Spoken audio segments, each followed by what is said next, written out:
मेरी बड़ी बहन आरती की शादी को 1 साल हो चुका था। दीदी काफी सुंदर हैं और जीजा जी भी काफी हष्ट-पुष्ट हैं।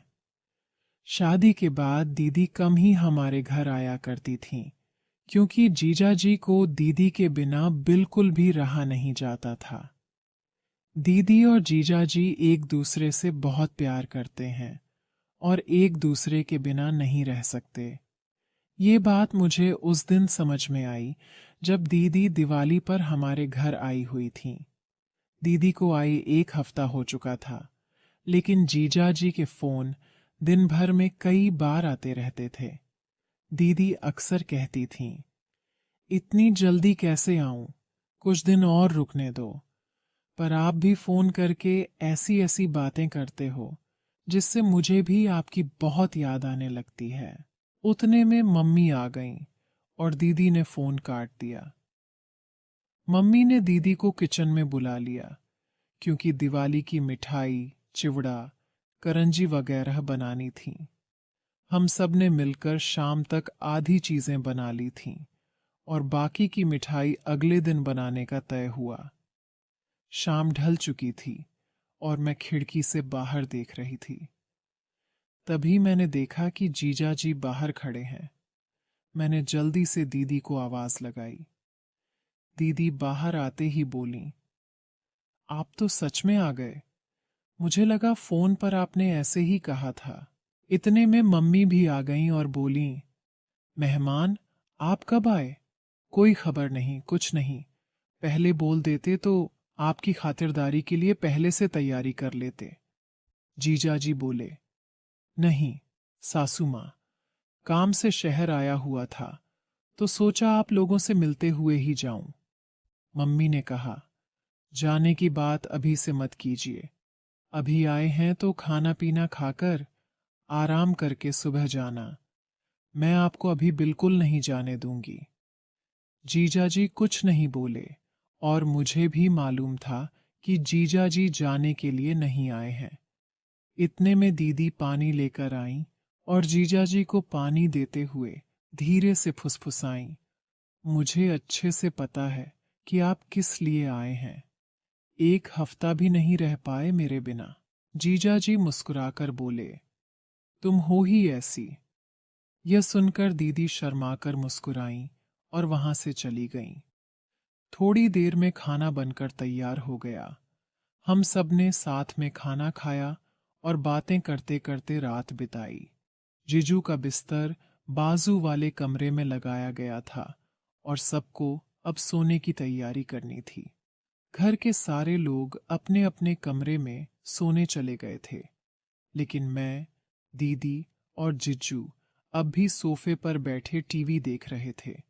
टीवी पर हम आपके हैं कौन मूवी चल रही थी, जो मुझे बहुत पसंद थी और दीदी को भी। थोड़ी देर में जीजू ने उबासी लेते हुए कहा, बाप रे, मुझे तो बहुत नींद आ रही है। दीदी ने मन ही मन मुस्कुराते हुए जवाब दिया, तो फिर जाइए ना, बाजू वाले कमरे में आपका बिस्तर लगा दिया है, आराम कर लीजिए। मैं मूवी देखकर बाद में आ जाऊंगी। जीजू का चेहरा देखने लायक था। वो थोड़ा खींचकर कमरे की ओर चले गए। मुझे और दीदी को हंसी आ रही थी, लेकिन हमने कुछ नहीं कहा। हम दोनों मूवी देखने में लगे हुए थे। कुछ देर बाद दीदी ने मुझसे कहा, छोटी, मुझे भी अब नींद आ रही है, मैं सोने जा रही हूं। मैंने तुरंत कहा, दीदी, अगर तुम भी चली जाओगी तो मुझे डर लगेगा। तुम्हें पता है ना, रात में मुझे अकेले डर लगता है। दीदी थोड़ा ठिठकी और बोली, ठीक है, थोड़ी देर रुक जाती हूं। उसी वक्त जीजू ने कमरे से आवाज लगाई, आरती, पानी चाहिए। दीदी ने तुरंत कहा, रुको छोटी, मैं तुम्हारे जीजू को पानी देकर आती हूं। मैंने कहा, ठीक है, पर जल्दी आना। दीदी किचन से पानी की बोतल लेकर जीजू के कमरे में चली गईं। मैंने सोचा, अभी आएगी, अभी आएगी। लेकिन 5 मिनट बीत गए और पूरे घर में मुझे कोई नजर नहीं आया। डर के मारे मैंने दीदी को आवाज दी। थोड़ी ही देर में दीदी कमरे से बाहर आईं। उनकी साड़ी थोड़ी अस्त व्यस्त थी, बाल बिखरे हुए थे और सांसें तेज चल रही थीं। मैंने घबराकर पूछा, दीदी, इतनी देर क्यों लगा दी? मुझे डर लग रहा था। दीदी ने हंसते हुए कहा, अरे वो कुछ नहीं, तुम्हारे जीजू को बहुत प्यास लगी थी, इसलिए पानी देने में थोड़ा समय लग गया। इतने में जीजू कमरे से बाहर आए और बोले, अरे मेरे फोन की बैटरी खत्म होने वाली है, क्या तुम मेरे लिए चार्जर ला दोगी? दीदी ने जवाब दिया, ठीक है, देखती हूं, आप यहीं रुकिए।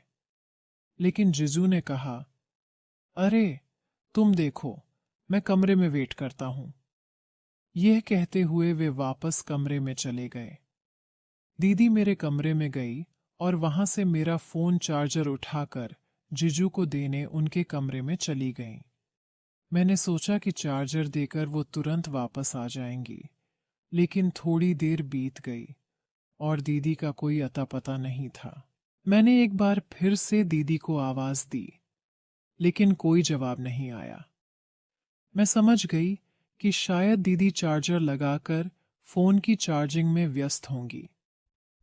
थोड़ा डर भी लग रहा था, इसलिए मैंने टीवी बंद किया और अपने कमरे में सोने चली गई। लेकिन मुझे नींद नहीं आ रही थी।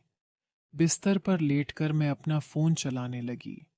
आधे घंटे बाद मेरा फोन डेड हो गया, उसकी बैटरी खत्म हो चुकी थी। अब मैं इधर उधर चार्जर ढूंढने लगी, लेकिन याद आया कि मेरा चार्जर तो दीदी ले गई हैं। अब मैं असमंजस में थी, क्या चार्जर लेने के लिए जाऊं या नहीं? नींद तो वैसे भी नहीं आ रही थी और बोरियत भी हो रही थी। मैंने सोचा कि शायद चार्जिंग अभी शुरू ही हुई होगी। मन ही मन मैंने तर्क किया कि आजकल के फास्ट चार्जर कितनी जल्दी फोन चार्ज कर देते हैं। फिर भी कुछ फोन ऐसे होते हैं जिनकी बैटरी इतनी धीमी चार्ज होती है कि चाहे कितना भी फास्ट चार्जर लगा लो, वक्त लग ही जाता है।